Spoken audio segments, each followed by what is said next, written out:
24시간 깨어있는 진실의 레이더 김종대 레이더 시작하겠습니다. 김종대 의원 나오셨습니다. 어서 오십시오. 안녕하십니까. 주말 잘 보내셨습니까? 아주 잘 보냈습니다. 어떻게 너무 보내셨길래? 행복하게 보냈어요. 뭐가 그렇게 행복했습니까? 아니 금요일 날 박정원 대령 그 구속영장이 기각되지 않았습니까? 이게 바로 희망이 살아 있다는 거예요. 그래요. 그러니까 예. 우리가 이번에 그 박정원 대령 사태를 보면서 국방부, 청와대, 용산이 한패가 돼가지고 힘없는 대령 찍어 누르는데 저는 아주 절망했거든요. 근데 실제로 사건이 전개되는 걸 보니까 해군 군 검사들도 박정원 대령 편이더라고. 그리고 해병대 전체가 저는 박정원을 지키고 있다고 보고 있고. 박정원 대령 편이라기보다는 진실과 정의의 편이겠죠. 예, 뭐 그게 그겁니다. 그런데 이번에는 군 판사까지 예. 박정원 대령의 구속영장을 뭐 길게 심리도 안 했어요. 구속영장 48페이지인데 그거 읽는 것만도 몇 시간 걸릴 건데 뭐 오후 1시에 들어가서 6시 45분에 딱 기각돼가지고 나왔다. 그 영장도 군사법원에서 판단하는 겁니까? 그렇죠. 군 검찰단이 청구하고 예. 군사법원이 심리를 하는 거죠.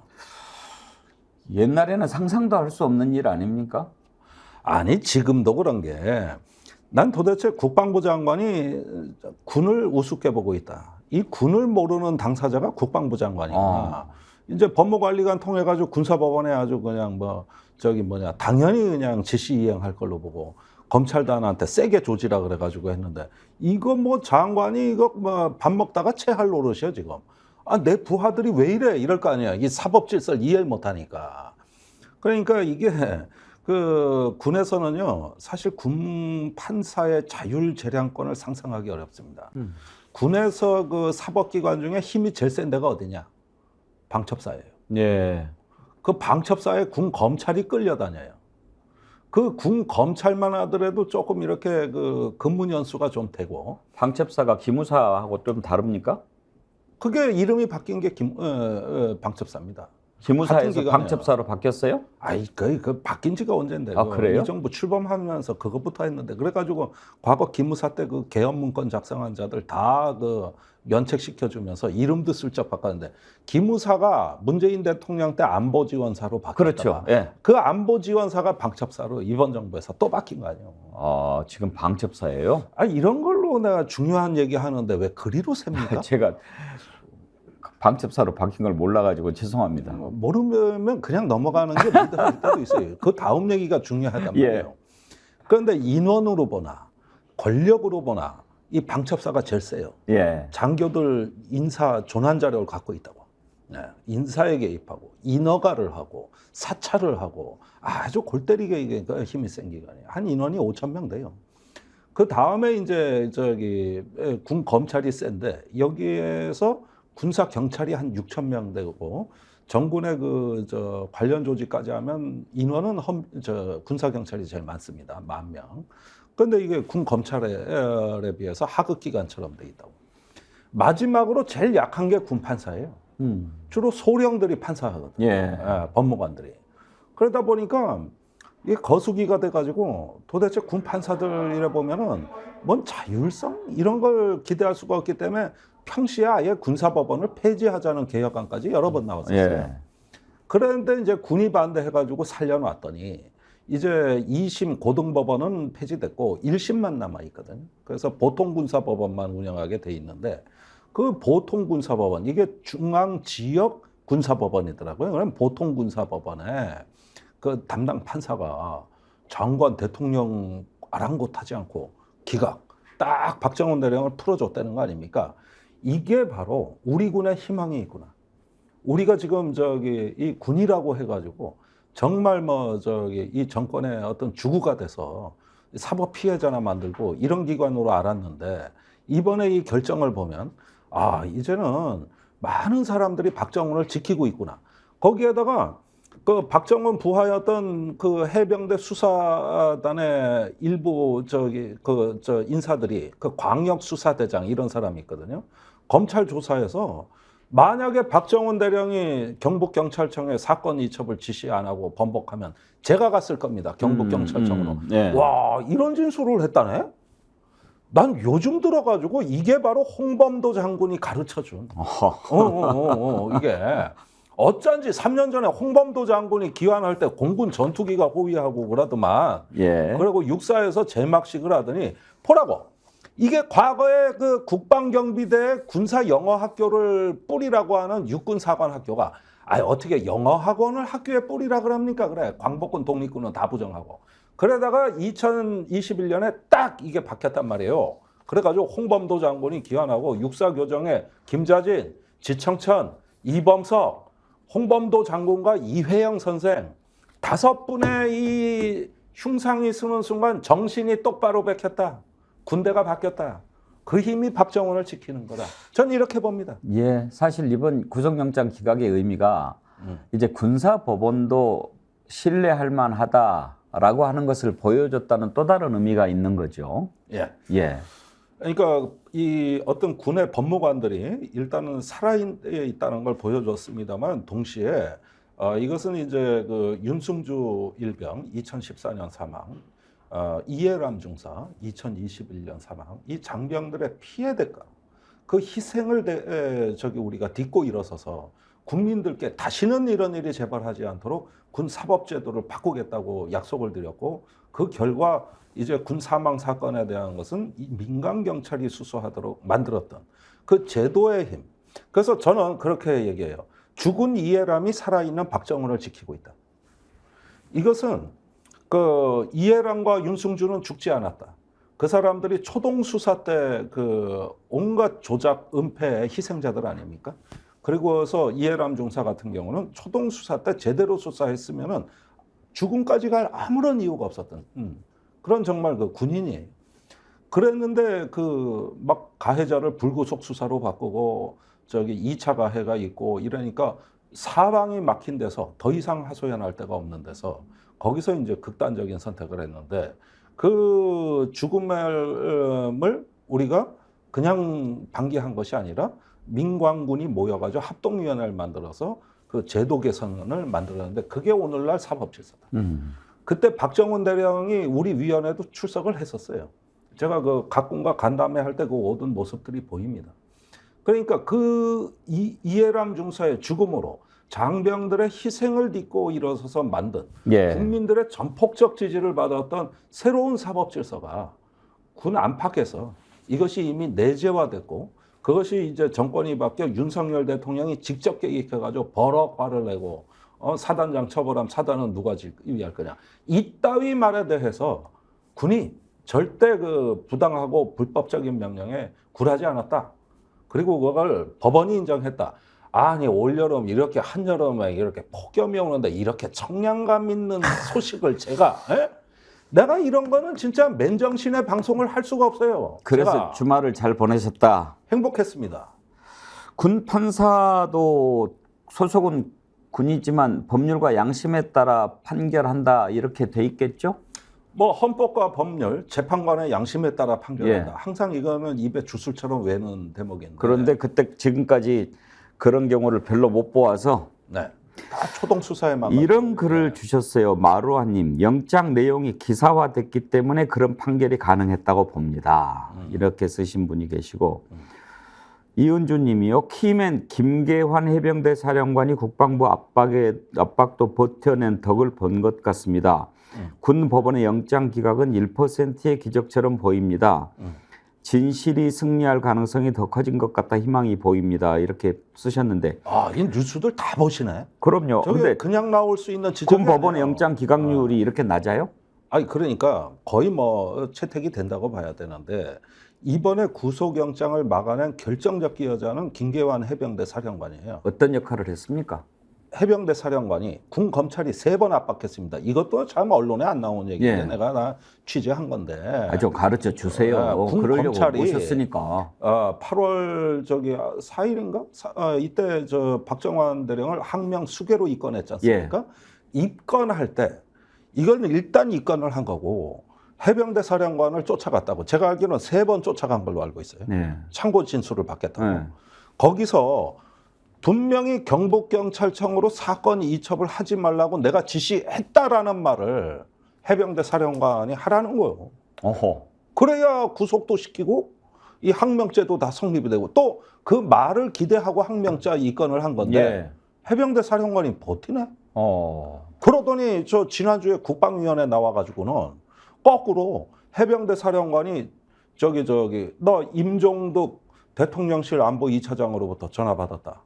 사건 계획서도 내라 그러고 사건에 대해 가지고 알아보겠다 그러고 이래가지고 그 사람이 전화 왔다. 이거를 갖다가 폭로해 버렸어요. 옆에 앉은 국방부 이종섭 장관이 얼굴이 뻣뻣하게 굳어지더니 하얘졌겠네. 하얘지니까 그냥 의원들이 난리 났을 거 아니에요. 예. 그래가지고 국방부 장관한테 저 해병대 사령관 얘기하세요. 그러니까 처음 들어보는 얘기입니다. 이러네. 몰랐다네. 그러니까 대통령실하고 저 해병대하고 직접 저기 외압이 오고 가고 뭐 이렇게 압력이 오고 이런 걸 또 모른다고 쌩깐단 말이에요. 그리고 실제로 몰랐을 수도 있어요.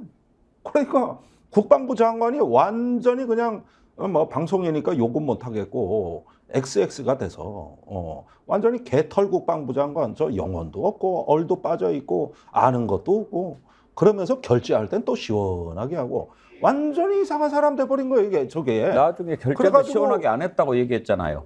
그래 아니 시원하게 그게요. 나 참 진짜 이거 자꾸 거짓말들 하는데 내가 미쳐 진짜.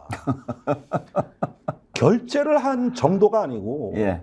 저기 옆에 전하교 국방부 대변인이 앉았는데 야 사단장 저기 이거 수사 어떻게 생각해? 사단장이 들어가서 국민들이 보기엔 아주 공정한 수사로 비칠 것 같습니다. 네. 그러니까 그렇지 네. 정책실장은 저도 그렇게 생각합니다. 그렇지 알았어 사인 쫙 해주고 그걸로 끝이 아니라 그 저기 해병대 사령관 잠깐 남으래. 그래가지고 15분을 얘기를 더 했는데 그때 무슨 얘기를 했느냐? 요건 국회에서도 바른 말을 안 하시는데 후임자 얘기를 한 거예요. 1사단장이 그렇죠, 혐의 이제 사단장, 대상자로 경찰에 이첩이 되면 직무정지. 정상적인 사단 지휘가 안 된다. 직무 대리를 임명해야 예. 된다. 누가 좋겠냐. 예. 그래가지고 후임자까지 선발까지 다 해버린 거예요.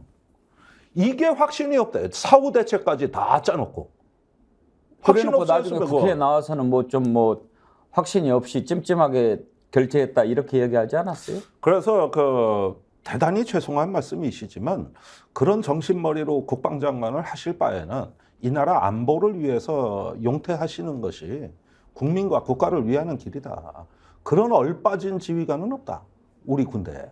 아니 자기가 했음 했다 아니면 아니다 뭘 좀 얘기를 해야 대통령도 실드를 치는데 지는 또 빠져나가려고 확신 없이 했습니다. 저 알고 보면 이런 놈이에요. 이렇게 얘기를 해버리니까 용사는 더 화가 나지. 저 국방부 장관, 차관, 법무관리관 다 지살궁리하고. 근데 말 똑바로 하는 건 해병대밖에 없거든. 그러니까 요즘에 용산에서 특히 대통령은 이거에 대해 말 한마디, 입장 한마디 못해요. 없어요. 국방부 장관이 확실해야 돼요. 소신이 있어야 되고. 12.12 사태 때도 노지원 국방부 장관 어디 가서 숨어 있어가지고 아무 대응을 못했잖아요. 거기 계단에서 잡힌 예. 거 아니요. 그 신문 보고 잡혀가지고 나 아니라고 그러고. 그러니까 그때 최규하 대통령이 그렇게 타고 찾아왔는데 그래 지하실로 숨어들어 그래. 그런 사람들이 또 국방부 잡혀와 장관 하고 또. 있으면 되겠습니까? 예.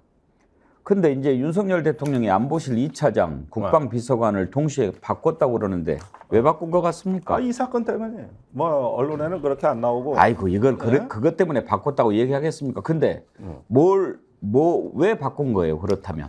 자 우선 말이죠. 임종덕 2차장은 작년 6월에 집에서 아주 편히 쉬고 계시다가 갑자기 용산 전화 받고 졸지에 부임한 사람이에요. 예, 그 전임자 신인호 2차장이 정권 출범 3개월 만에 잘렸어요. 3개월도 안 됐지 사실은.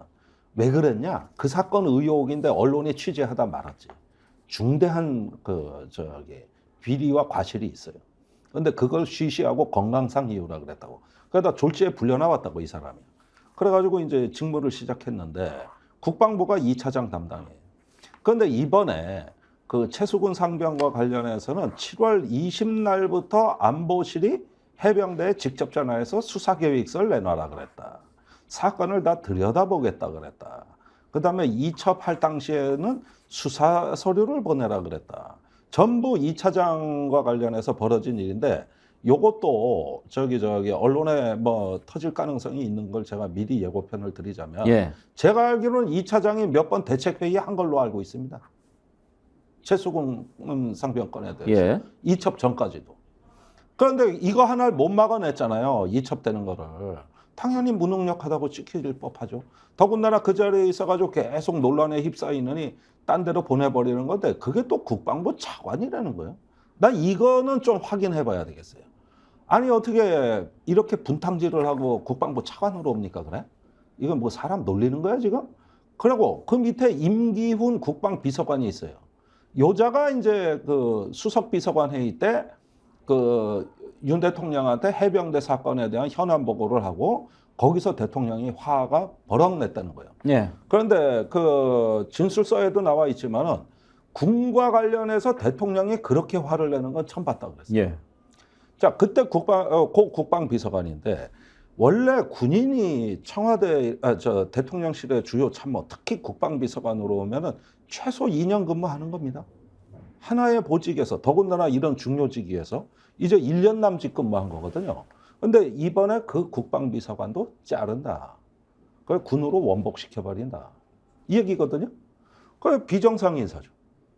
당연히 지금 뭐 보직 진급 인사 시즌이 아닌데 현역 군인을 그렇게 내보낸다. 이 얘기는 뭐냐 하면은 책임을 묻거나 꼬리 자르게 하는 거예요. 이제 입건될 가능성도 있다고 보는 거예요. 그러면은 군에 가서 대기 중에 입건이 돼야지 대통령실의 국방비서관 신분으로 이렇게 되는 것은 아무래도 불똥이 그러면 어디로 튀겠습니까?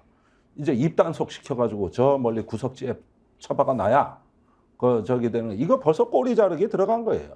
만약에 그게 아니라면은 지금 이렇게 얘기하는 저 벌써 12번 고발 당했을 거예요. 그러면 지금 꼬리 자른다고 그래서 뭐 그 문제가 덮어집니까? 아니 그러니까 이런 거죠. 맨날 국회 운영에 불려나갈 거고 맨날 법사위에 불려나갈 거고 그러기 전에 치워놔야지.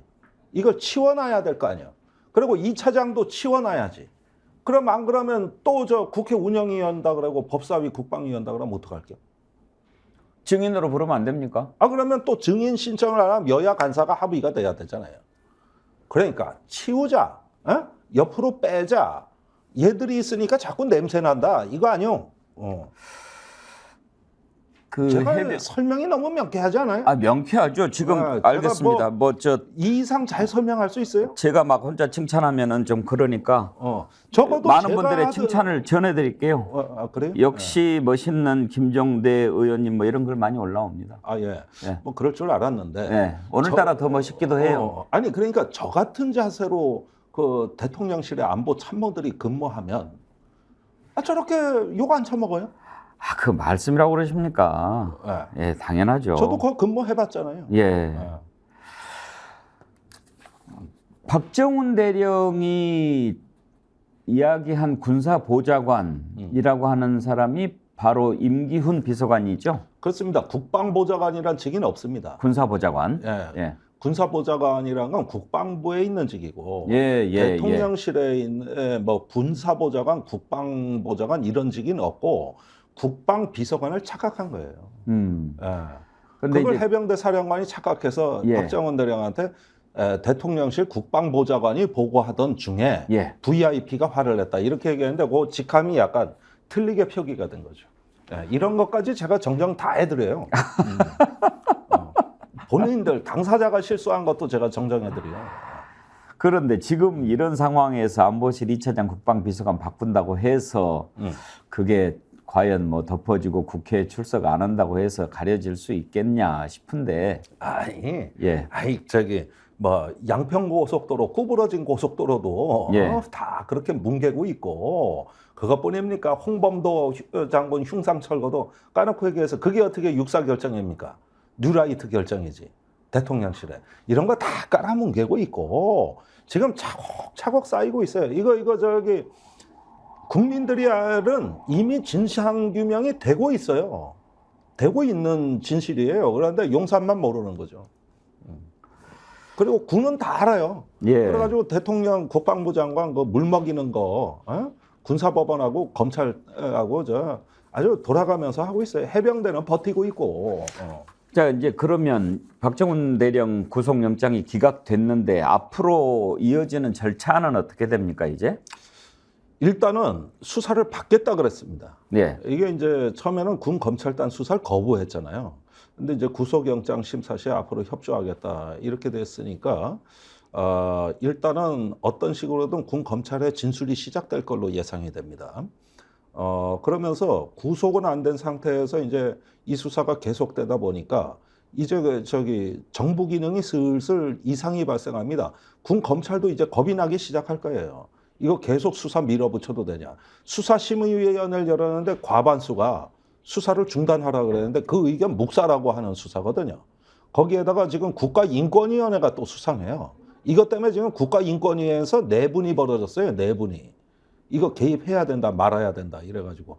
이제 그런 기관들 이제 입장 정리가 될 거고, 국회 압력은 계속되고, 이런 상태로 조금 장기화되지 않을까, 이렇게 예상이 되고, 그 다음에 일선 그때 현장 당시에 대대장과 해병대 수사단의 광역수사대장의 진술 내용이 조금씩 알려주면서 사태는 박정훈 대령한테 유리하게 돌아가고 있다.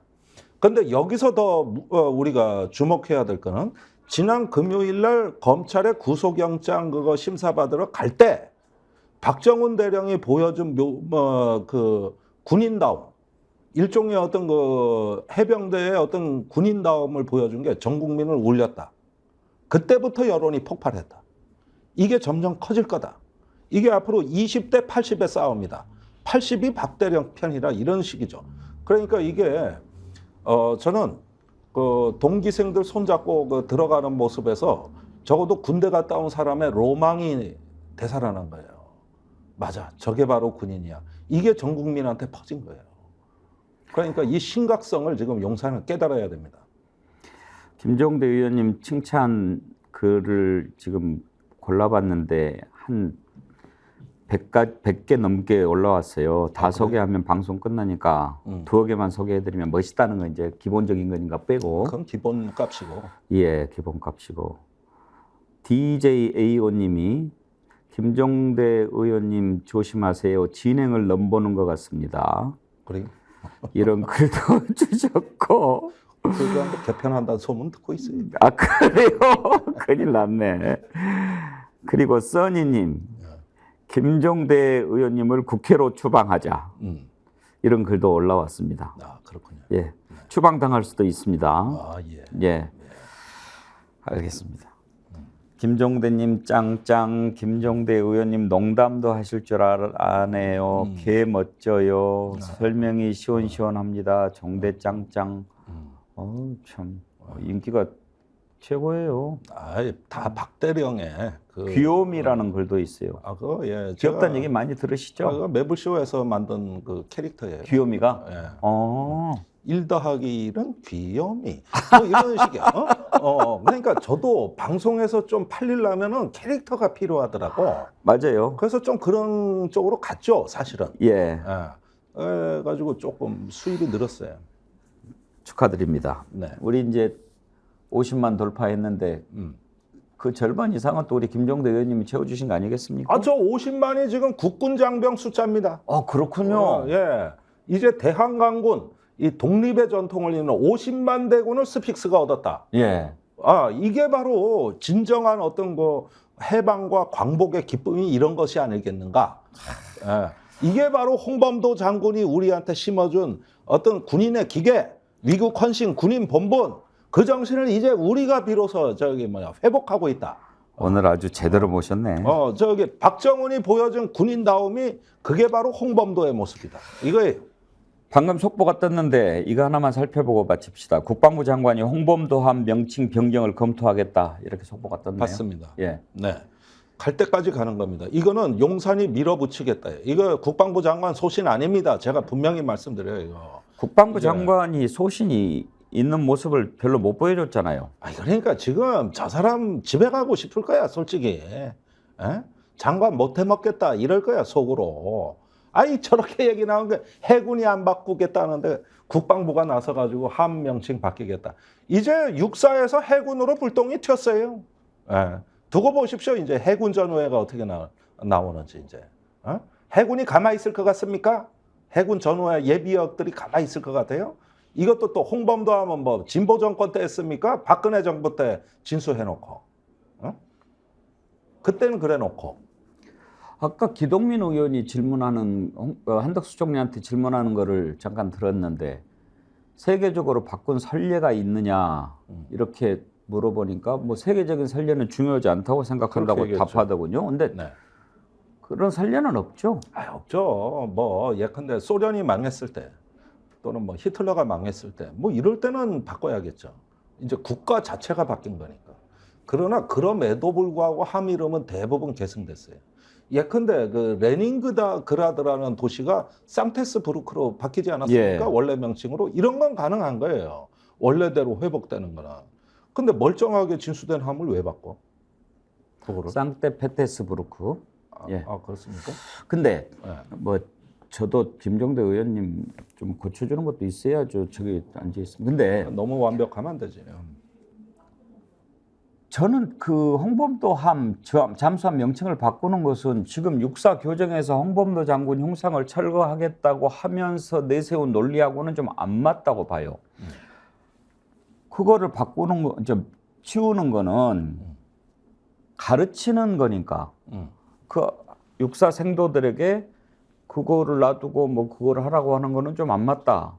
이건 좋아요. 그러면서 지금 뭐 그 독립 운동한 것은 평가한다잖아요. 예. 그건 이제 가르치는 생도를 대상으로 하는 거니까 치운다라고 하는데 잠수함은 싸우는 거잖아요. 그러면 독립군 광복 총사령관으로 싸운 그 경력 때문에 붙인 건데 그거를 또 바꾼다는 것은 이번에는 또 무슨 논리를 내세울지 궁금하네요. 아니, 원래 뭐 육사가 뭐 교육 기관이고 뭐 해서 뭐 생도한테 그렇다 어쩌다 뭐 말은 많지만은 아니 그런 거 따지고면서 아니 뭐를 해도 앞뒤 논리는 맞아야죠. 거기에다가 군 스스로가 군은 국민 교육의 도장이라는 거 아니야. 항상 그 말을 쓰잖아요. 군대 자체가 국민 교육의 도장이라는 거 아니야. 지들 얘기는. 아니 왜 이 잠수함 명칭 바꾸는 것은 또 그러면 논리가 뭔지 설명을 해줘야죠. 그러니까 저 물속에서 독립운동 생각할 거 뭐 있냐. 일본 앞으로 친하게 지내. 그 물속에서는 정신이 더 요구된다. 뭐 이런 식으로 얘기하겠지 이제. 홍범도 장군이 물속에서 싸운 것은 아니기 때문에 그렇다 뭐 이렇게 얘기를 할까요? 그 이제 우리 논리가 그거죠. 뭐 물속에서 홍범도 장군 그런 사상 따지냐 그래. 물속에서 물귀신 될라 그러냐? 이것만 한번 짚어봅시다. 그렇게 보는 분들이 많아서. 네. 지금 이러다가는 독도도 내주게 생겼다 이렇게 걱정하는 분들이 많잖아요. 네. 항일 독립운동 투사라서 일본 눈치 보고 이러는 건 아니냐 이런 지적을 하는 분들도 있는데 설마 그럴 수도 있다고 보십니까? 아니 이거는 어차피 일본에 대한 지고지순한 사랑이야. 우리가 뭐 이 정부의 어떤 정체성이라고 일단 인정을 하고 그러지만은 그것보다는 반국가 세력 공산 전체주의와의 투쟁이라는 뉴라이트 맥락에서 이런 어떤 사건들이 터지는 겁니다. 그리고 그분들은 식민지 자체를 부인하는 분들이에요. 한일병합은 합법적으로 된 거고 강제징용은 없었고 위안부는 매춘 산업이었다고 주장하시는 분들이에요. 그러니까 독립운동의 역사가 우리 군에 흔적이 남아있으면 안 돼요. 실제로 육사에 그 흉상이 설치되기 전까지는 육사 박물관, 화랑대 연구소 어디에도 독립군 광복군에 대한 기술이나 기념이나 추모물이 한 개도 없었던 학교입니다. 그래서 그 뿌리가 군사 영어 학교라는 거 아니야? 영어 강습소. 아니 영어 강습소가 어떻게 국군의 뿌리입니까? 육군 사관학교에. 그래서 우리가 정신과 뿌리를 만들어준 정상화 작업을 한 건데 그게 싫은 거예요. 그때부터 싫어했어요, 사실은. 문재인 정부 때 그 흉상 설치할 때부터 싫어했던 분들이에요, 이분들은. 어떻게든 과거 일본군의 역사로 바꿔야 되는 거예요. 일본군이 가르쳐 준 대로 우리는 공산군이 남침할 때 열심히 싸워가지고 이 나라를 지켜냈다. 고로 일본에서의 일본군의 생활이 없었다면 이거 안보가 안 된다고 이렇게 얘기하는 분들이에요, 이분들이. 알겠습니다. 오늘 여기까지 하지요. 예. 오늘 김종대 의원님이 덕택에 빵 웃었어요. 이상림님 그런 걸 주셨고 난나니아님 월요일, 수요일은 종대 타임. 네. 네. 수요일 날 또 기대가 됩니다. 네. 컨디션 그때까지 계속 잘 유지해 주십시오. 그럼요. 야, 좋은 소식만 들려봐요. 저 날아다녀요. 예, 김종대 의원과 함께 꾸며간 김종대의 레이더였습니다.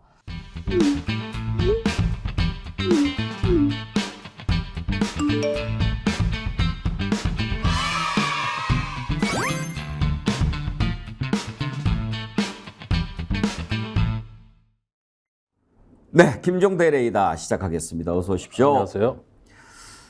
이거는 참 우리가 잊지 않고 계속 지켜봐야 되는 문제인데 최수근 해병 사망 사건, 이게 사망 사건이 옳아요, 순직 사건이 옳아요? 그러니까 순직 사건이 맞죠. 맞는데 이제 그 순직이지만은 범죄 혐의가 있는 순직 사건이거든요. 예, 그러니까 과실치사 이렇게 그 혐의가 있는 사망 사건이에요. 그렇죠. 그러면서 뭐 일상적으로 있는 군 부대가 출동하다 교통사고가 났다. 또는 지뢰 제거를 하다가 폭발을 했다. 이런 순직과는 다르죠. 이건 인위적 그 과실 내지는 범죄 혐의가 있는 거니까. 일단 최수근 해병의 사망은 순직은 이제 확실한 거고 나라를 예. 위해서 군에서 이렇게 이제 하다가 세상을 떠났으니까. 근데 일단 사건으로 우리가 좀 객관적으로 들여다보기 위해서 이제 사망 사건 이렇게 표현을 쓰는데 몇몇 분들이 왜 순직한 우리 최수근 해병을 자꾸 사망이라고 하느냐 이렇게 의견을 주신 분들이 그거 많아서 잠깐 말씀드리자면은 이게 법적 용어입니다. 그래서 군 사망 사건 중에 범죄 혐의가 있는 경우에는 민간 경찰에 이첩한다. 법조문에 이렇게 나와 있어요. 그러니까 여기서 사망 사건이라고 해서 다 민간 경찰로 가는 게 아니에요. 범죄 혐의가 있는 경우예요. 그래서 이렇게 딱 법에 표기가 되다 보니까 최수근 상병 사망 사건에 대한 주요 혐의자를 경찰에 이첩했다. 그러니까 언론에서 그렇게 받아 쓴 거거든요. 아무튼 우리가 이 부분은 하여지 잊지 않고 계속 짚어보려고 합니다. 그런데 네. 그동안에 이제 우리가 좀 관심을 두었던 부분은 박정훈 대령이 일단 이첩을 하면서 포함됐던 사단장이라든지 이런 부분을 이제 대통령실에서 무언가가 있어서 국방부 장관을 통해서 다시 하도록 그렇게 됐을 거라는 의혹이 지금 계속 제기되고 있지 않습니까? 네. 이 과정에서 해병대 사령관은 과연 어떤 역할을 했는가? 그리고 해병대 사령관은 이것을 어떻게 보고 있는가가 매우 중요한 변수인데 김계환이죠, 해병대 사령관. 네. 어떤 사람이에요? 그러니까 뭐 삼성 장군이고 뭐 사람은 성품은 좋다 그러지만 단지 물에 물 탄 것 같고 술에 술 탄 것 같고 좀 햄릿형, 우유부단하다는 평이 많아요. 우유부단하고 해병대는 좀 안 어울리네요. 아니 그러니까 이제 해병대가 그 동안에 내부적으로는 강한 군기와 어떤 그 전투력을 보유하고 있지만은 독립된 군이 아니라 해군에 소속된 군으로서 여태까지 수없이 많은 어떤 그 서름을 받아오다 보니까 온갖 우여곡절이 많습니다. 그래도 일단 해병대는 각 아닙니까? 각이죠. 팔각모고. 팔각 아닙니까? 그래가지고 이번에 그 주말에 두 가지 사건이 있었는데 이제 해병전후회가 이제는 박정훈 대령 사관 동기생뿐만 아니라 선후배가 다 삼각지 와서 집회를 했다. 이 와중에 녹취록이 하나 터트려졌어요. 이게 그 공개된 내용을 제가 주말에 들어봤는데 예. 조금 이거는 약간 좀 제가 뭐 전기에 감전된 느낌이다. 왜 그러냐. 이게 과거에 독재 정권 시절에 간첩 조작할 때 수법하고 너무 비슷하다. 이게. 그러니까 박정훈 대령을 그 항명죄로 입건을 하기 위해서 해병대 사령관 진술이 필요했던 거예요. 그래가지고 해병대 사령관을 아마 8월 2일경에 국방부 검찰단에서 조사를 했나 봅니다. 참고인 신분으로. 그런데 이 녹취록은 조사받고 나온 해병대 사령관이 박정훈 대령 밑에 중수대장, 중령입니다. 거기하고 통화한 내용을 중수대장이 녹취를 한 거예요. 중수대장이면 중앙수사대인가요? 네, 그렇습니다. 그랬는데 이게 바로 중령이니까 밑에 바로 계급이죠. 그런데 여기서 놀라운 말들이 쏟아져 나오기 시작해요. 해병대 사령관이 우리는 진실되게 했으니까 여기서 이제 가로 속에 수사가 들어갑니다. 진실되게 수사를 했으니까 잘 된 거고 잘 된 거고. 그러니까 잘 된 거라는 건 뭔 뜻이냐? 경북 경찰청의 이첩이 잘 된 거고. 여기엔 부끄러움이 없다 이거예요. 예. 그 다음에 단지 벌어진 일은 벌어진 일이니까 우리가 무거운 짐을 지고 가야 된다. 여기까지도 제가 보기에는 훌륭해요. 그리고 정훈이가 뭐 많이 어려운데 나는 여기서 제가 아주 중요한 대목이 앞으로 내가 박정훈 대령하고 통화를 할 수도 없고 이건 벌써 검찰에서 뭔가 이제 박정훈 대령한테 압력을 넣은 거예요. 둘을 갈라치게 하고 들어왔다 이 뜻입니다. 예. 예. 이렇게 이야기를 하면서 이런 놀라운 얘기를 합니다. 그 법무관리관 전화 기록 잘 갖고 있냐? 그러니까 왜 그때 5번 통화했다는 거 아닙니까? 그래가지고 왜 혐의자 빼라, 혐의 내용 빼라, 뭐 이렇게 외압을 넣을 때 그걸 기록을 다 갖고 있냐? 이렇게 하니까 중수대장이 다 갖고 있습니다. 스피커폰으로 또 다 같이 들었습니다. 예. 이렇게 답변을 해요. 그러니까 그거 잘 갖고 있으라는 뜻으로 이 얘기를 꺼낸 거예요. 그러니까 완전히 박정훈 대령 편입니다. 그런데 최근에 이 말이 어떻게 달라졌느냐? 9월에 들어와 가지고 그 김계환 사령관이 박정훈 대령이 내 지시를 어기고 경북경찰청에 이첩을 했다. 이렇게 말을 바꾼 거예요. 그런데 그 최근에 박정훈 대령 측에서 이게 지금 말씀드린 하나의 녹취록이고 녹취록이 또 하나 있는 것 같아요. 예. 그건 뭐냐 하면은 경북경찰청하고 해병대 수사관 간의 오고 간 전화통화 녹취록입니다. 요건 아직 내용이 안 밝혀졌는데 이 2건을 공수처에 제출했다고 지금 뉴스가 막 나오고 있습니다. 예. 그러면은 뭐냐 하면은 외압의 증거가 하도 차고 넘치고 해병대 사령관까지 이제는 박정훈 대령이 진실되게 잘했다고 얘기하는 대목이 나오는 건데 이거를 갖다가 항명죄로 둔갑을 시키려니 완전히 과거에 간첩 조작하듯이 얼마나 나쁜 짓을 많이 했겠냐 이거예요. 그래가지고 실제 내용을 보니까 요 녹취록이 나오고 난 다음에 국방부 검찰단에서 해병대 사령관을 최소 2회 이상 추가로 면접 조사를 하면서 진술 번복을 주문했던 것으로 우리가 지금 알고 있습니다. 그러니까 박정훈 대령이 해병대 사령관이 이첩하지 말라 그랬는데 어기고 갔다. 요 진술이 나와야 구속영장을 칠 수 있거든. 진실은 반드시 밝혀지게 돼 있죠. 그러니까 지금 얘기하신 그 내용 군인권센터가 예. 지난 8월 2일 통화한 내용을 공개를 했는데 그렇습니다. 지금 얘기하신 그 부분의 일부를 한번 들어볼까요? 네. 어차피 우리는 저 진실되게 했기 때문에 네. 잘못된 건 없어. 뭐 원칙과 공정하고 원칙대로 이렇게 다 했으니까 기다려보자 그래. 우리는 지금까지 뭐 거짓 없이 했으니까 됐어. 그럼 정훈이가 또 저쪽이 뭐야? 국방부 뭐 법무관리관하고 얘네들 통화한 거 다 뭐 있을 거 아니야? 기록들 있지? 네, 맞습니다. 기록도 있고 그래도 이게 너무 이렇게 외압이고 위법한 지시를 하고 있다라고 다들 이렇게 느끼면서 해다가 안 되면 나중에 내 지시사항을 위반한 거로 이렇게 갈 수밖에 없을 거야 또. 네네. 호호. 그러면 네. 지금 이제 해병대 사령관은 예측까지 하고 있잖아요. 그러니까 다 오늘날 이렇게 벌어진 만약에 상황을 안 다 되면 예측하고 내가 지시한 거 위반한 걸로 그렇게 갈 거다. 그래서 네. 집단항명 수계 이런 얘기까지 나온 거 아닙니까? 그러면 그렇습니다. 아니 그러면 해병대 사령관이 군인 아닙니까? 그것도 해병대. 네. 그런데 저렇게까지 얘기를 해놓고 이제 와서 본인이 그렇게까지 얘기해놓고 말을 바꾼다. 에이, 부끄러운 일이죠. 그러니까 이게 군 조직의 특성상 저기 아까 전화를 받은 땡땡땡 중량이 말입니다.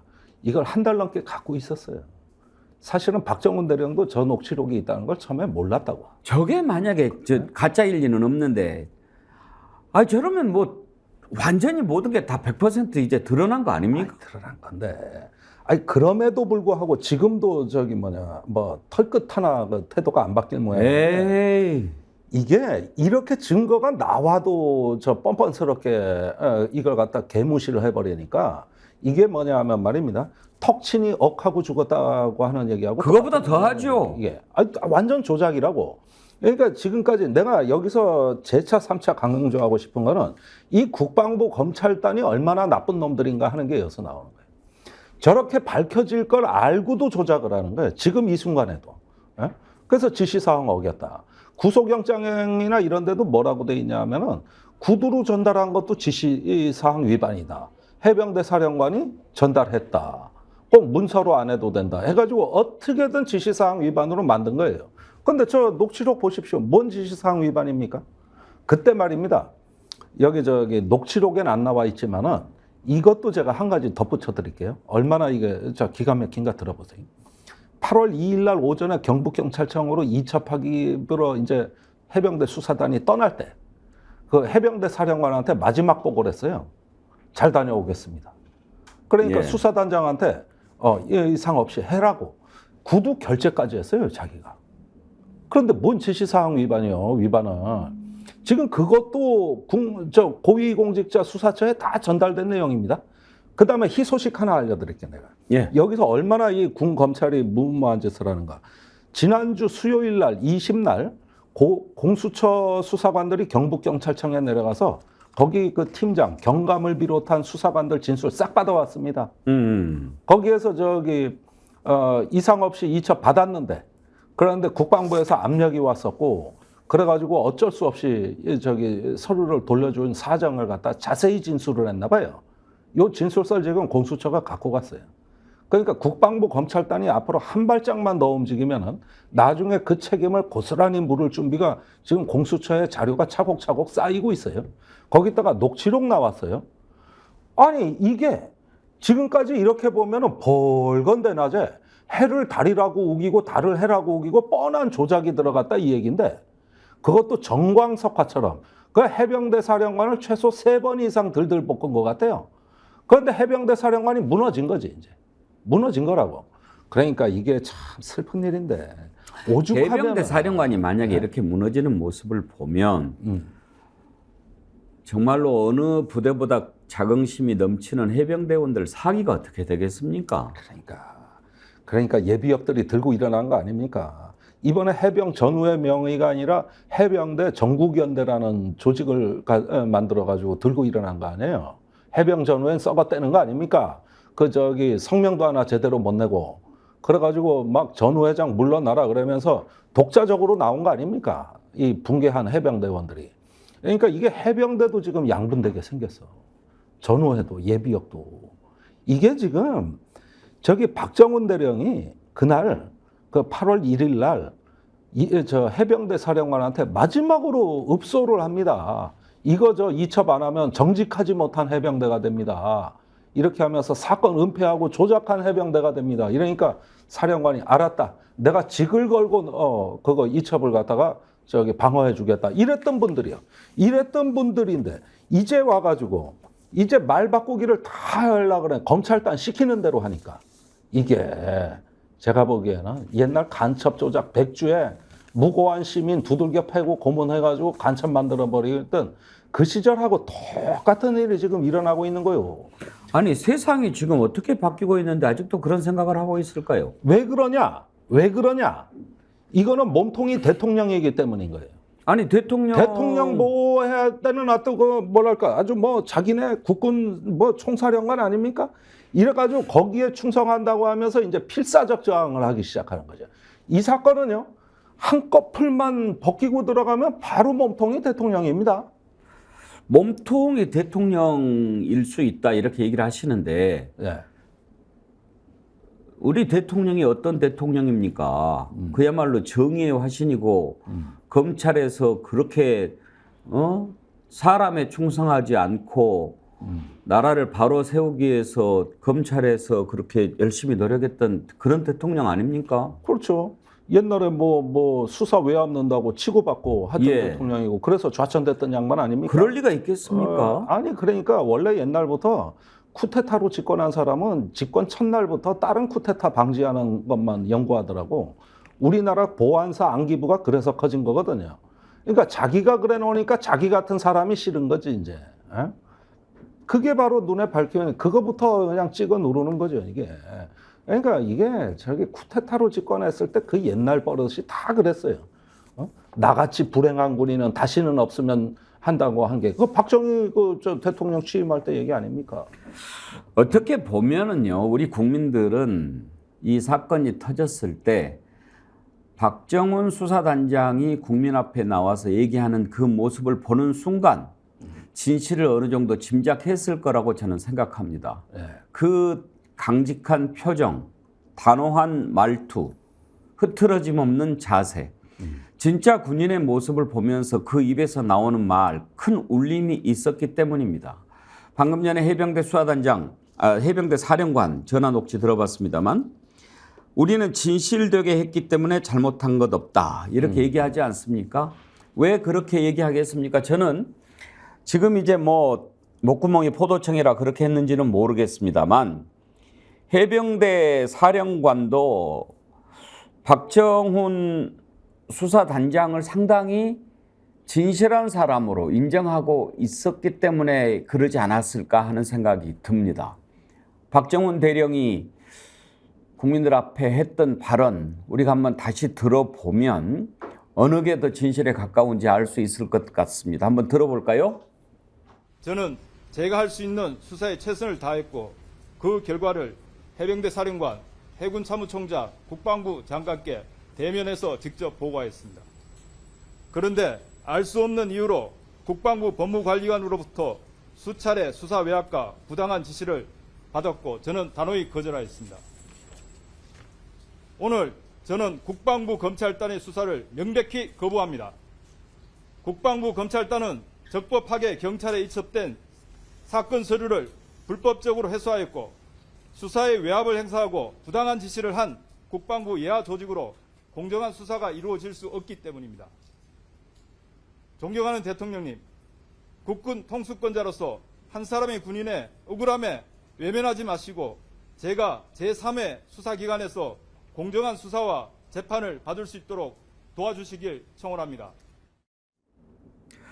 군인은 저래야죠. 그리고 사람은 저렇게 살아야죠. 아, 그럼요. 그러니까 이 박정훈 대령이 그 사건이 어떻게 결과가 맺어지느냐가 우리 다음 세대에 주는 교훈이 저렇게 외압에 굴하지 않고 떳떳하게 자기 양심을 지켜도 저기 얼마든지 이 사회에서 나는 살아갈 수 있겠구나. 이런 자신감을 다음 세대에게 주느냐 마느냐예요. 여기서 꺾이고 만약에 잘못된 결과가 나온다 그러면 다음 세대 보면 저 모난돌이 정 맞는다. 옛날 노무현 대통령 연설대로 그렇게 알아버리는 거예요. 이게 지금 다 보고 듣고 하는 게 국민들이 보고 듣고 하는 게 정의가 사느냐 마느냐. 내가 어떻게 살아야 되겠느냐. 이 이야기를 하고 있는 겁니다. 지금. 이석영님, 봐도 듬직하신 박대령님, 진실은 이깁니다. 화이팅. 레모님, 이 시대에 저런 참다운 군인을 보기도 힘들지요. 불의에 무너지지 않고 진실이 이긴다는 걸 꼭 보여주시기 바랍니다. 이은주님, 최수근 상병 사망 사건은 결국 한국판 워터게이트가 될 겁니다. 박정훈 대령님은 워터게이트의 실체가 드러나는 날 역사의 영웅으로 남을 겁니다. 지금 진행이 어디까지 돼 있습니까? 예, 세 건이 동시에 진행 중인데 예. 일단 공수처에서 독자적인 조사가 시작돼가지고 예. 아까 경북경찰청에 가서 진술을 받아왔다 이 말씀드렸고요. 또 한 가지는 수원지법에서 박정훈 대령 보직해임 무효 소송이 진행 중에 있습니다. 여기에 현재 11만 명이 탄원서를 낸 걸로 돼 있습니다. 그래서 군인권센터에 들어가면 그 탄원 절차가 나와 있거든요. 예. 거기에서 탄원들을 누구나 하실 수 있어요. 그래서 그게 진행 중인데 그 수원지법의 심리를 앞두고 이 녹취록이 공개된 거예요. 그 다음에 세 번째가 국방부 검찰단의 수사가 진행 중에 있습니다. 그런데 아시다시피 구속영장이 기각돼서 불구속으로 진행되고 있죠. 그래서 지금 박 대령이 수차례 벌써 진술서와 대면 진술을 한 상태입니다. 예. 국회가 특검을 민주당이 하기로 했는데 지금 뭐 이 정신이 없어가지고 패스트 트랙에도 못 태웠어요. 아니 그러니까 저 최강욱 의원도 의원직을 상실했고 이 TF를 만들었는데 우선 하나의 전력 손실이 있었고요.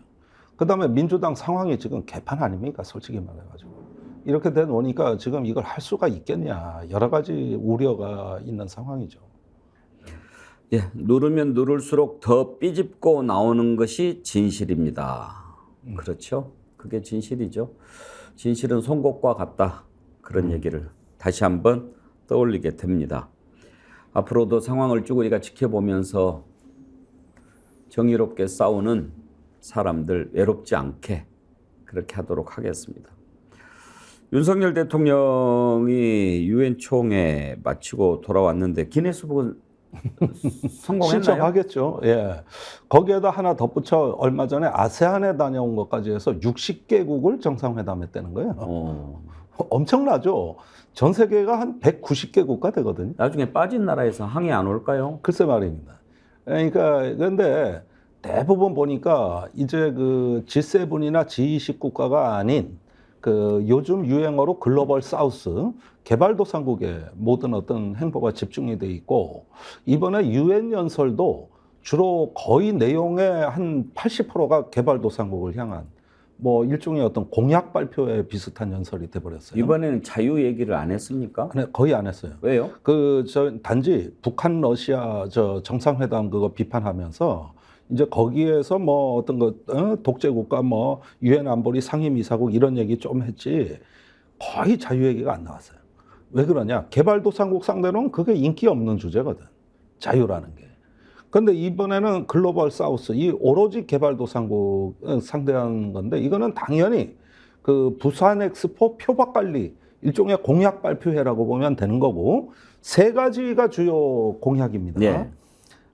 불평등을 해소하는 격차 해소를 하는 세 가지가 첫째 개발 격차, 두 번째가 기후 위기 격차, 예. 세 번째가 디지털 격차입니다. 요 세 가지에서 한국이 중추국가로서 지원하겠다, 개발도상국을 지원하겠다. 이게 이제 주된 공약이라 이거예요.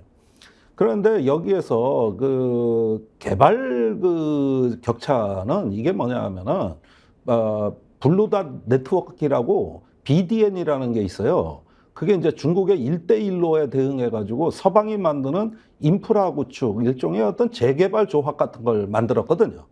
그래가지고 개발 역량을 이제 전 세계에 확산한다. 이것도 중국 대응한 거죠. 그 다음에 이제 기후위기 문제인데 이게 전 세계 녹색 산업으로 전환을 하는 문제인데 이게 개발도상국이 불만이 제일 많습니다. 2015년에 주요국이 합의한 게 뭐냐면 기후위기의 녹색 전환을 위해서 개발도상국에 1,000억 달러 기금을 조성해 지원하기로 했거든요. 근데 약속을 안 지켜 지금 300억 달러도 못 모았어요. 요 문제. 세 번째가 디지털인데 이게 제일 심각한데 중국이 중동 아프리카에 무섭게 진출했습니다. 화웨이가. 그래서 현재 중동 아프리카의 그 통신 기지국을 중국이 지어준 게 총 470만 개입니다. 그런데 미국이 지금 국내 기지국이 40만 개예요. 상대가 안 되죠. 그리고 화웨이 장비를 대신 밀어넣고 있는 이 부분인데 여기에 대해서 디지털 격차를 지원하고 뭐 디지털 개발을 어쩐다 또 뭐 우리 어떤 인터넷 정보를 수출하고 이런 이야기를 하는데 이것도 다분히 어떤 개발 경쟁에서 중국의 디지털 표준을 좀 견제하겠다는 의도로 또 보여지고 그래서 결국은 미국이 중국 견제하는 하위 그 경제 사회 아젠다들을 다 망라해서 개발도상국에 마케팅을 한 거다. 그러면서 이 개발도상국하고 양자 정상회담을 해서 부산 엑스포 표를 모으겠다. 이 발상이거든요. 근데 이게 상당히 심각해요. 우선 개발도상국이 다 삐져 있거든. 이런 서방의 규칙에 대해 가지고 굉장히 지금 섭섭해합니다. 뭐 팬데믹 때 백신 갖고 거지 취급 받았다는 거 아니에요? 요즘 그 사람들 얘기가. 그래서 중국 러시아에 문을 열어주고 있잖아요. 그래서 사우디가 중국하고 정상회담하고 또 뭐 여러 가지 지금 보면은 남아프리카 공화국이 브릭스에도 가입하고 사우디도 가입하고 이렇게 세를 불려나가고 있는 거기 때문에 그런 면에서는 과연 이 외교가 통할까 이런 의문이 있는 것이죠. 예. 혹시 외국 또 나갈 일정 있나요? 11월에 아페크 회의가 또 있습니다. 그러니까 요즘 그 뭔가 좀 느낌이 이상하시죠? 요즘은 왜 이렇게 국제 회의가 많냐 이런 건데 지금은 시대가 바뀌어가지고 미국의 전략이 과거에는 허브 앤 스포크 즉 바퀴살 외교라 그래서 바퀴축에서 이렇게 바퀴살로 연결이 돼 있잖아요. 그 미국이 유럽을 제외하고 중동, 아프리카, 아시아는 양자 동맹으로 관리를 해왔다고. 예. 근데 이 정책이 이제는 수정돼서 이제는 소다자주의, 미니멀리즘이라 그래요. 그래가지고 그 몇 개 국가를 모아서 이렇게 소다자주의 외교로 전환이 되다 보니까 국제 회의가 많아져요. 뭐 쿼드 회의도 있고 오커스 회의도 있고 한미일 캠프 데이비드도 있고 뭐도 많고 그러니까 이걸 갖다가 일부 학자들은 콘서트 외교라 그럽니다. 그러니까 무슨 요즘 외교는 양자 간에 긴밀하게 뭘 하는 게 아니라 마치 아이돌 스타 콘서트 경연장 같이 돼버렸다. 그래서 콘서트 디플로머시 예. 이런 용어가 요즘 생겨나다 보니까 국제회의가 굉장히 많아져서 거기서 세대결을 하는 이런 양상으로 이것도 우리가 새롭게 보는 세계죠. 너무 많이 나가는 것 같다는 말이 많아요. 많이 나가죠. 아니 나는 많이 나가는 것까지는 이해를 해요. 예. 사실은 워낙 국제 환경이 그렇게 바뀌었다면 나갈 땐 나가야죠. 그런데 지금 대통령은 거의 중독 수준이에요. 이게 중독이 되다 보니까 정상회담하고 사진 찍으면 10분, 20분 만난 것도 성과라고 절해버리니까 뭐 기네스북 얘기까지 나오는 거 보니까 아주 뭐 도저도 많이 도졌다. 나가서 뭐 잘하면이야. 짧게 하나만 여쭤보고 마치지요. 네. 지금 항저우 아시안 게임 열리고 있지 않습니까? 그렇습니다. 그런데 북한에서 고위급을 안 보내고 그냥 체육상만 보냈더라고요. 네, 선수단하고.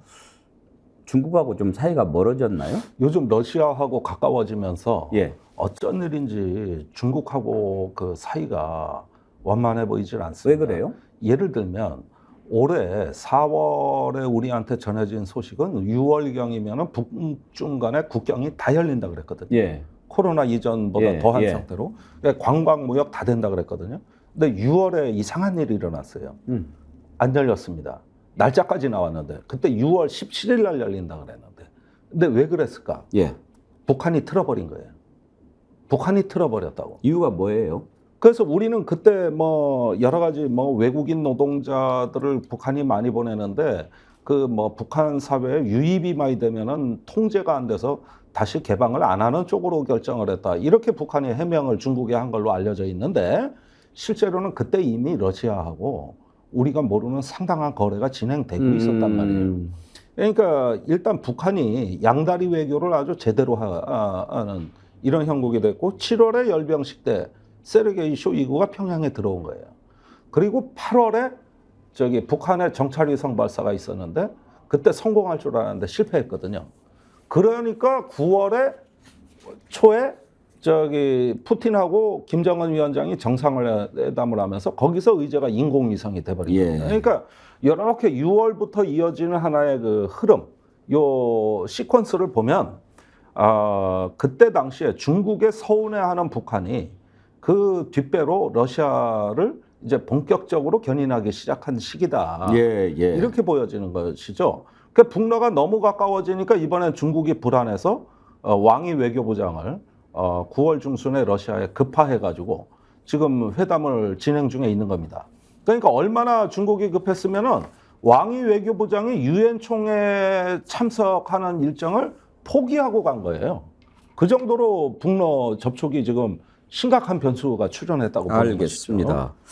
뭐 되게 어려운 상황이었는데 중국이 미국 눈치 보느라고 북한을 안 도와줘서 그런 건가 그런 생각도 들고 나중에 북중 관계, 북러 관계는 한번 시간 내서 또 따로 한번 보도록 네, 하죠. 그 복잡한 걸 제가 해설을 좀 해드릴게요. 감사합니다. 예, 김종대 의원과 함께 김종대 리이다 진행했습니다. 유기농 밀가루로 만든 광화문달롱 쿠키 직접 수제 핸드메이드 하고요. 방부제도 안 들어가고요. 첨가제 같은 것도 안 들어가고 순수하게 유기농 밀가루로 다른 재료를 섞어서 하기 때문에 여러분 드셔보시면 건강한 쿠키다 이런 생각 드실 텐데요. 쿠키 종류가 많아서 골라 먹는 재미가 맛있어요. 있고 택배로도 받으실 수 예, 있죠. 예, 근데 맞습니다. 직접 와서 드시면 좋은 게 여기 또 커피가 맛있어서 예. 같이 먹으면 또 맛있더라고요. 자, 네이버에 스픽스 광화문달롱 치셔도 되고요. 스픽스 몰에 들어가시면 여러분들 맛있는 쿠키 건강하게 드실 수 있습니다. 네, 김종대 의원님 나오셨습니다. 어서 안녕하세요. 오십시오. 어제 국군의 날 기념 행사 화면부터 먼저 한번 좀 볼까요? 네, 그러시죠. 예. 준비 안 됐나요? 보면은 이제 저런 장면을 우리가 옛날에는 봤어요. 예, 저 장면은 이제 그 성남공항에서 열린 기념식 장면이고요. 매년 국군의 날 행사에서 저런 장면은 나옵니다. 예, 이제 그 행사장에서의 사열 예. 이걸 하는 거기 때문에 뭐 평범한 장면이라고 볼 수 있고 이게 시가행진이 좀 시가행진이 특이했죠. 특이했죠. 예, 그건 뭐 이명박 정부 때 이후로 처음이에요. 얼마 만이에요, 그러면? 그러니까 한 10몇 년 됐죠. 예, 그래가지고 아주 드문 일인데 이명박 정부가 그렇게 그리운가? 항상 뭐 그 정부를 떠올리게 되는데. 예. 근데 저 장면에서 이제 뭐 국군 사열은 그렇다 치고 저도 사실 시가행진에서 오랜만에 육해공군 그 신형무기나 그 늠름한 모습 볼 때 저도 가슴이 울렁거립니다. 예, 사실은. 예. 예, 그리고 또 우리 국군이 많이 성장했구나. 이런 면에서는 좀 뿌듯함을 느끼는데 어제 제가 특이한 장면을 한두 개만 꼽아드리면 예. 우선 저 성남공항에서 했던 국군의 날 축사에서 절대 하지 말아야 되는 반국가 세력 발언이 또 나왔습니다. 그러니까 지금까지 정치적으로 반국가 세력 발언을 하는 거하고 국군 장병들의 이 창군 이래 이 지금까지 이어온 어떤 호국의 어떤 간성이들 국군 장병들을 앞에서 반국가 세력 얘기하는 건 괴가 달라요. 다르죠. 이건 국군은 국민의 군대입니다. 그러니까 국민의 군대는 국민의 정신과 국군의 정신은 다르지 않다는 뜻이에요. 근데 오늘날 이 정권이 하는 얘기 보면은 군인의 정신은 따로 있는 것 같아요. 홍범도 장군에 대해서도 그렇고 5.16에 대해서도 그렇고 12.12도 그렇고 그래서 이걸 갖다 신직업주의라는 용어를 쓰는데 군인은 군인의 어떤 국가관이 따로 있다고 믿는 거거든요. 그게 미얀마 군부 쿠데타의 기본 이데올로기입니다. 지금까지 그 남미의 군부 독재 뭐 우리도 했지만은 그런 것부터 미얀마에 이르고 인도네시아라든가 태국에 보면 군부가 의석을 할당을 받잖아요. 이걸 신직업주의라 그러는 거예요. 그때 나오는 용어가 국민과 군은 다른 정신을 갖고 있는 것이죠. 그래서 군인은 국가를 대표하는 별도의 특수한 집단이라고 믿는 사고방식인데 지금 어제 그 경축사에서 거기서 물론 길게는 얘기 안 했지만 반국가 세력 발언을 했다는 건 뭐냐 하면은 국민의 군대가 되고 국민의 정신을 받들라는 게 아니라 이제는 권력의 정신 다시 말해서 어떤 전체주의 군대가 되라는 얘기나 이거 다 하등의 다름이 없는 거예요. 그래가지고 그나마 그 정도로 멈췄지만은 이미 그 단어가 나오는 순간 하고 싶은 얘기는 의중은 사실 전달된 겁니다. 그러면 이게 무슨 얘기냐? 앞으로 대한민국 국군이 정권에 충성하는 군대가 되는 거예요. 대한민국 군대 최전방에 있는 중견 장교가 청년 장교가 휴전선을 보고 적을 바라봐야 되는데 그게 아니라 삼각지를 바라보고 용산을 바라보고 산다. 정치에 민감한 군대가 되는 거예요. 이렇게 되면은. 그러니까 지금 때마침 오늘 그 신원식 장관 후보자에 대한 국회 청문회가 열리는 거하고 쭉 이어서 한번 여러분들이 보시면은 도대체 이 국군을 어디로 이 지도자들이 끌고 가려고 하는 것인가 하는 의중들이 쭉 이어지는 거예요. 그러니까 오늘도 신원식 장관 후보자가 어떻게 답변할지는 모르겠지만은 모르기는 몰라도 아마도 오늘 청문회 이후에 임명이 된다면은 이제부터 대한민국 국군이 정쟁의 한 가운데로 들어옵니다. 얼마나 지금 논쟁거리가 많습니까? 홍범도 흉상, 그 다음에 그 12.12, 거기에다 최수근 상병, 외압 의혹, 여기에다가 뭐 줄줄이 이어지는 게 전부 정쟁의 대상이 되는 건데 이렇게 되면은 이제 대한민국 국군이 정치의 군대가 된다. 이게 나라 망하는 길이다. 그래서 어제 그 시가행진 때도 이제 윤 대통령이 뭐 직접 도보로도 참여하고 했습니다만은 이것은 합법적으로 선출된 지도자는 군사 지도자를 존중하고 그 속에서 어떤 그 문민 통제 그 품격을 발휘해야 되는데 지금 나오는 일련의 흐름들, 국방장관 인사와 이 국군의 날 행사에 숨어있는 숨은 그림을 보면은 매우 불손하고 불운한 어떤 동기가 이 속에서 좀 내장돼 있는 거 아니냐. 이런 의심을 내가 거둘 수가 없단 말이죠. 어제 국군의 날 시가행진 또 그리고 윤석열 대통령의 모습을 보면서 조금 어색하다라고 느낀 이유가 뭐냐면은요. 그러니까 이제 대통령이 자꾸 뭐 이렇게 손도 흔들고 엄지척도 하고 막 이렇게 하지 않았습니까? 예. 자연스러운 모습이죠. 그런데 자연스러운 모습은 예를 들어 선거 캠페인이나 뭐 이런 거 할 때 또 일반 대중들을 만날 때 그건 괜찮으나 군사 퍼레이드 이런 것은 어떤 각이 있는 거 아닙니까? 네. 그리고 거기에서 반드시 딱딱해야 된다라는 법은 없으나 우리의 현대식 무기와 북한에 대한 확실한 의지를 보여주는 그런 것을 하면서 막 이렇게 걷고 악수하고 막 이렇게 하고 이러는 게 좀 언밸런스하다 이거예요. 그래서 좀 어색하지 않았나 싶고 외신이 이렇게 제목을 썼어요. 보기 드문 퍼레이드. 네. 그러니까 로이터 통신의 보도를 보니까 한국이 보기 드문 군사 행진을 열고 핵 위협하는 북한에 경고했다. 이렇게 제목을 뽑았는데 보기 드문 이 제목이 시사하는 바가 좀 예. 뭔가 좀 네. 사실 민주국가에서는 이런 퍼레이드가 없거든요. 예. 그리고 아까 뭐 각이 잡혀 있다 그러지만은 저기 그 주한미군도 어제 참여했는데 네. 오와 열이 하나도 안 맞아요. 예. 발도 안 맞고. 그러니까 민주국가는 이런 보여주기식 그 퍼레이드를 안 해요. 미군 장병들 걷는 모습을 제가 봤는데 얼굴 표정에 왜 이 짓을 하고 있나 이런 생각을 하는 것 같이 느껴지더라고요. 저만 그랬나요? 이게 뭔가 그 열병식 퍼레이드에 참여한다기보다는 이제 동네 축제에 참여한 것 같은 어색함인데, 근데 이런 게 민주국가에서는 다 사라진 행사입니다. 뭐 우리도 10년 만에 한 번 한다는 건 난 거기까지는 이해를 해요. 그런데 어제 그 모양은 뭐냐 하면은 저기 북한의 열병식하고의 어떤 경쟁 심리.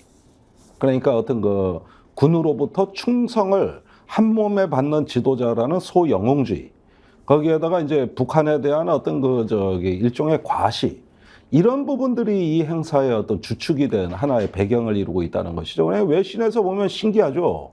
아니 민주국가에서 저런 퍼레이드가 있나. 그러니까 이게 이제 전체주의 독재국가가 좋아하는 게 열병식이란 말이에요.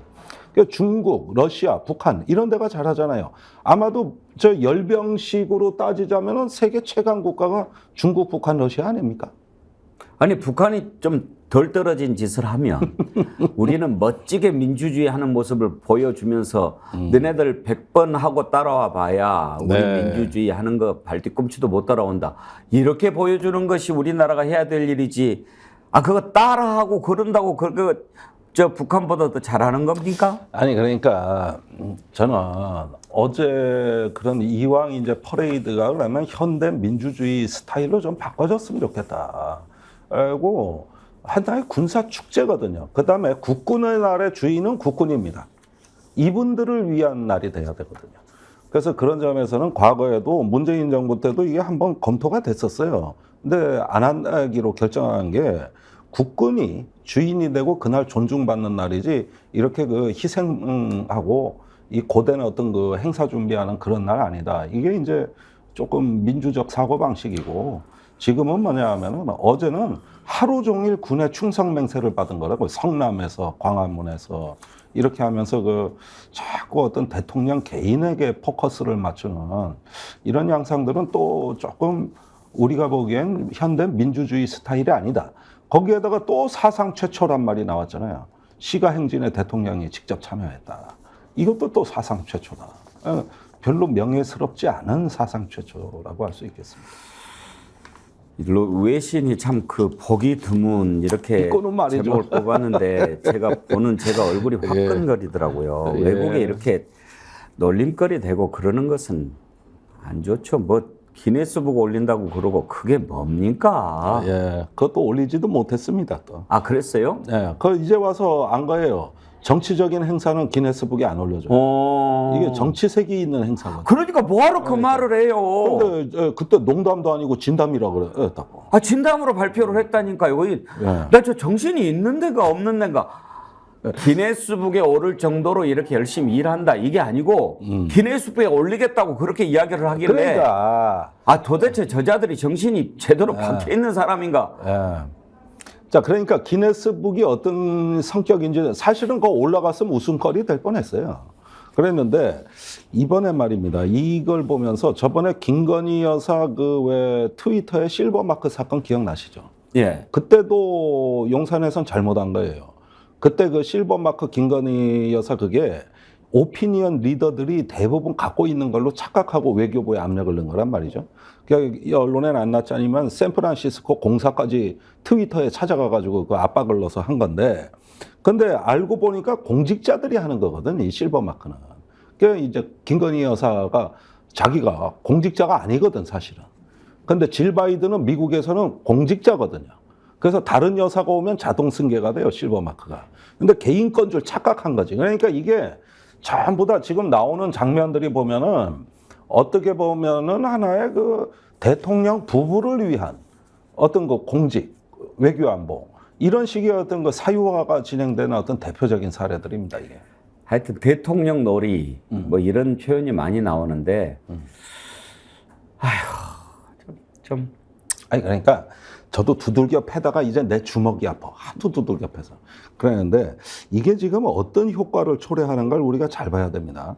그러니까 우리 군대나 외교관들이 정치를 걱정하지 않으려고 자기 임무, 본연에 자기 본질에 집중할 수 있는 나라. 이게 바로 민주공화국입니다.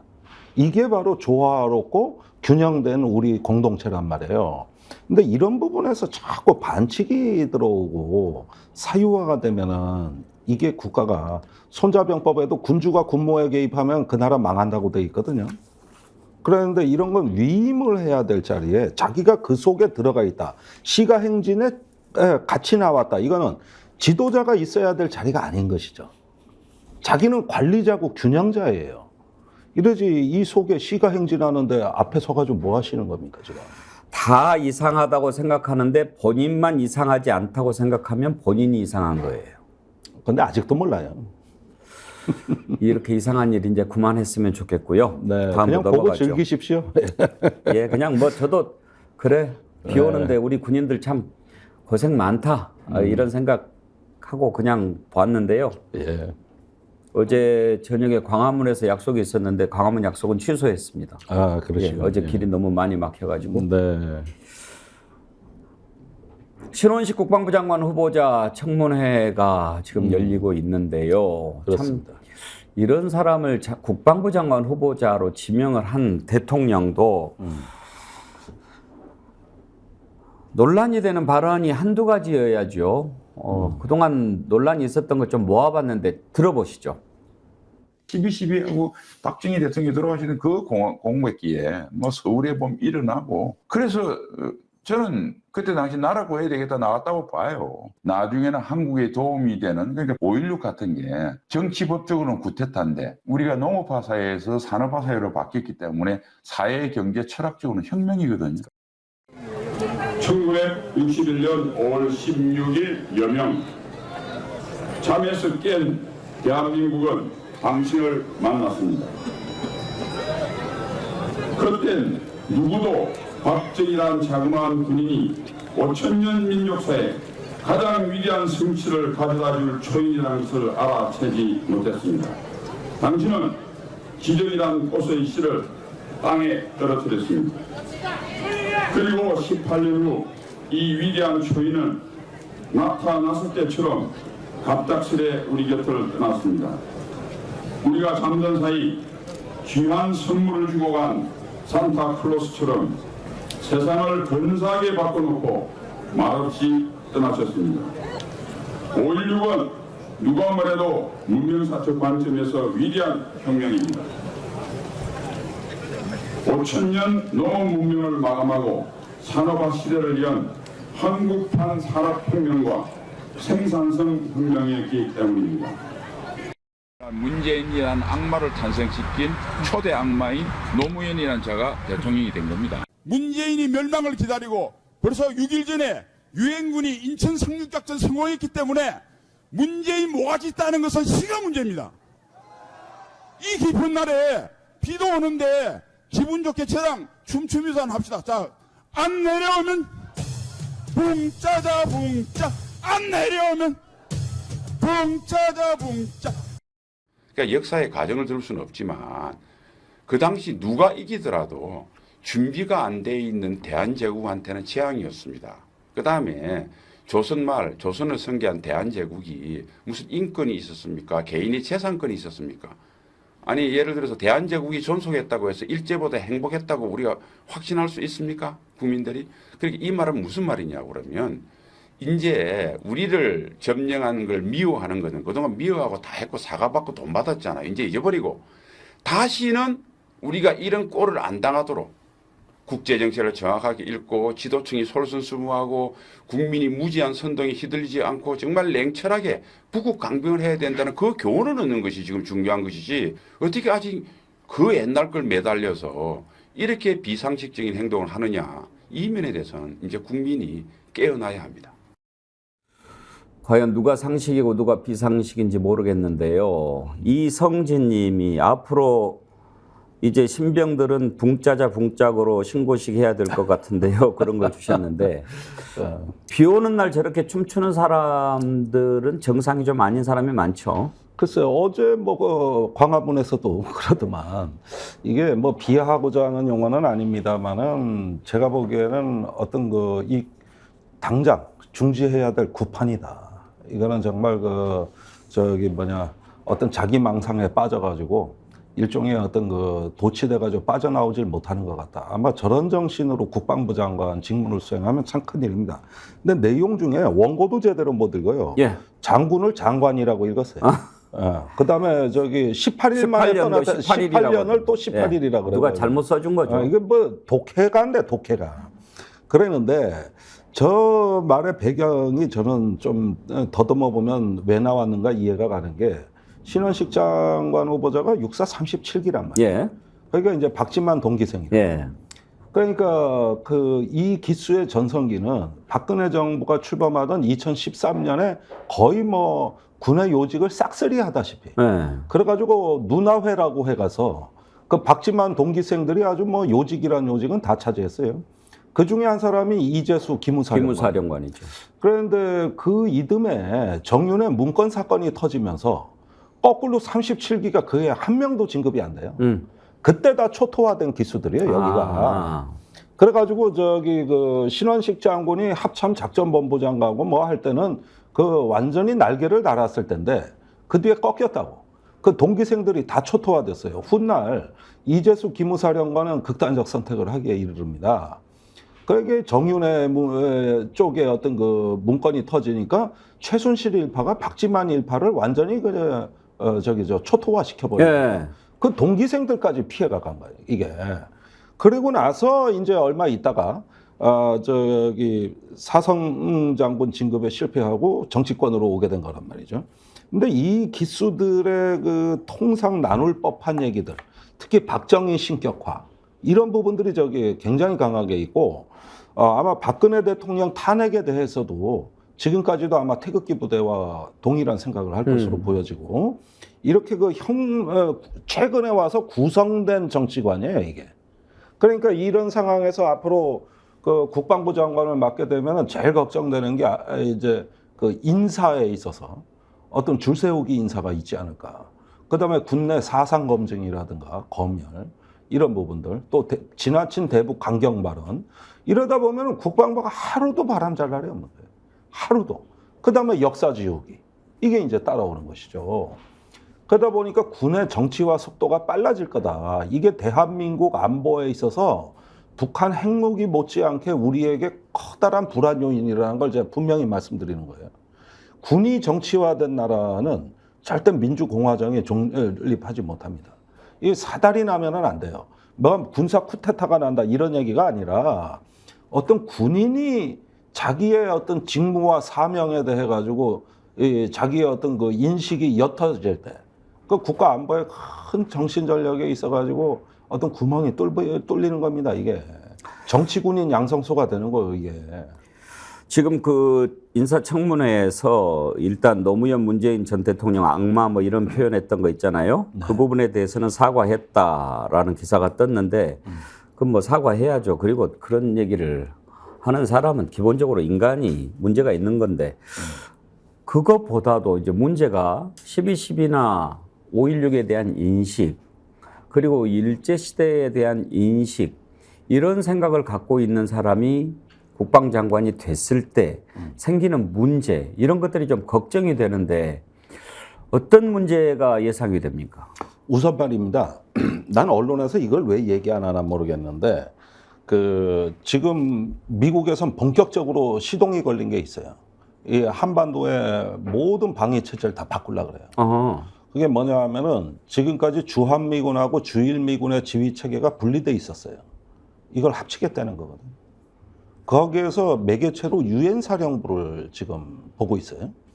그 개편이 시작이 될 겁니다. 근데 유엔사 회원국 아닌 장교가 벌써 와서 근무를 하고 있어요. 독일이 유엔사 회원국이 아니잖아요. 독일군 장교가 와 있습니다, 지금 유엔사에. 이걸 국제기구화 하겠다. 목표는 뭐냐? 한미일이 대만 비상사태에 대한 공동계획을 수립하겠다는 거예요. 그리고 여기에 맞는 지휘체계를 만들겠다. 이 얘기가 어디서 나오냐? 전임 미군 사령관 빈센트 브룩스, 현 주한미군 사령관 폴 러케메라. 예. 전후임이 다 떠들고 있어요. 어제도 나왔어요. 그 CSIS 국제전략연구센터에서. 그런데 일단은 거기에 또 친절하게도 빈센트 브룩스 사령관은 한 논문에서 중국을 자극할 수 있으니 이건 몰래 비밀리에 한다고도 또 돼 있단 말이에요. 그러면 한반도에 우리가 듣도 보도 못한 다국적군 사령부, 이 국제기구가 탄생한다는 얘기인데 일단 목표는 대만 사태 대비입니다. 그 다음에 저기 한미연합사령부를 갖다가 대만 비상사태 때 후방 군수지원사령부로 임무부여하겠다는 거예요. 이게 지금 무언가 지금 우리가 모르고 있어서 그렇지 상당한 어떤 수준으로 좀 가고 있다고 보고 거기에다가 이제 주한미군하고 주일미군이 융합이 돼가지고 이게 지휘체계를 갖는 극동군 사령부 창설안까지 나와요. 예. 이제 그 역사인식이 신원식 장관과 같다면 어떻게 되느냐. 이걸 갖다가 100% 수용할 가능성이 높아요. 왜냐? 대한제국 시대에 힘이 없어가지고 어차피 행복하지도 못하는데 일본에 나라 넘겨준 건데 뭐 그게 그렇게 잘못된 일이 아니라면 이런 일 정도는 제가 보기에 최우선적으로 할 가능성이 높은 거예요. 그게 역사인식은 과거의 문제가 아니라 이게 현재의 문제라는 게 이 대목에서 드러날 것이다. 예. 이 대목에서 앞으로 드러날 가능성이 높다. 그래서 인도 태평양 전략에서 대만 대비 계획이 없으면 안고 빠진 찐빵이라는 거거든요. 그러면서 이게 이제 대중 대북 강경 발언들이 그걸 갖다가 또 에워싸할 것이고 이런 점에서 저는 뭐 우리 자존심도 상하게 하고 망언도 하고 그랬어. 그런데 정책만 중심을 갖고 있으면 난 그나마 이해를 하겠는데 제일 우려되는 분야가 바로 여태까지 우리나라가 지켜왔던 헌법 정신에 의한 국민의 군대로서 가져왔던 그 정책이 급변침을 하지 않겠냐. 지금 이게 제가 우려하는 사항입니다. 지금 청문회에서도 그거 따지셔야 돼요. 민주당 의원들이. 예. 국방부 장관 인사청문회 또 그 이후에 또 어떻게 될지도 참 걱정이 됩니다. 어제 국군의 날 행사 보고 정말 놀랐습니다. 비 오는 날 북한 모습보다 더 옛날 모습 보는 듯 공산당보다 더 했습니다. 매일 새롭게님 글 보내주셨는데요. 하여튼 이상해요. 이상한 거는 안 해야 됩니다. 이상해요. 이상해. 예.